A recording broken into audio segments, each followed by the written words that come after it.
শিলিগুড়ি লাগোয়া ফুলবাড়ির মাদার মোড় সংলগ্ন তিস্তা ক্যানেলে বৃহস্পতিবার বিকেল নাগাদ ঘটল এক চাঞ্চল্যকর ঘটনা। এক ব্যক্তি কোনো কারণে ক্যানেলের নিচে নামেন এবং সেখানে পলিমাটির কাদায় আটকে পড়েন। স্থানীয়দের প্রচেষ্টাতেও যখন উদ্ধার সম্ভব হচ্ছিল না, তখন শেষমেশ দমকল বিভাগের সাহায্যে প্রাণে বাঁচেন তিনি। পলিমাটির কাদায় আটকে পড়ে ওই ব্যক্তি চিৎকার শুরু করলে আশেপাশে থাকা মানুষজন দৌড়ে এসে উদ্ধার কাজে হাত লাগান। ঘণ্টাখানেকের প্রাণপণ চেষ্টাতেও যখন কোনো লাভ হচ্ছিল না, তখন খবর দেওয়া হয় দমকল বিভাগে। খবর পেয়ে ফুলবাড়ি থেকে দমকলের একটি ইঞ্জিন দ্রুত ঘটনাস্থলে পৌঁছয়। এরপরে স্থানীয় বাসিন্দা ও দমকল কর্মীদের যৌথ প্রচেষ্টায় অবশেষে ওই ব্যক্তিকে ক্যানেল থেকে টেনে তোলা সম্ভব হয়। যদিও এখনো পর্যন্ত ওই ব্যক্তির নাম ও পরিচয় পুরোপুরি জানা যায়নি। কী কারণে তিনি ক্যানেলের নিচে নেমেছিলেন তা এখনো স্পষ্ট নয়, তবে পুলিশ ইতিমধ্যেই ঘটনার তদন্ত শুরু করেছে।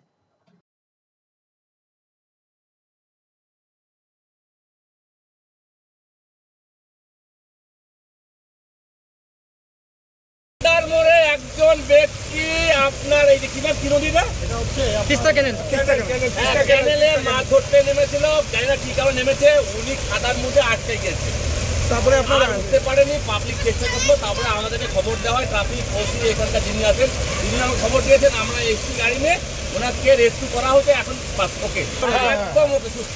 এর মধ্যে আটকে গিয়েছিল কাদার মধ্যে।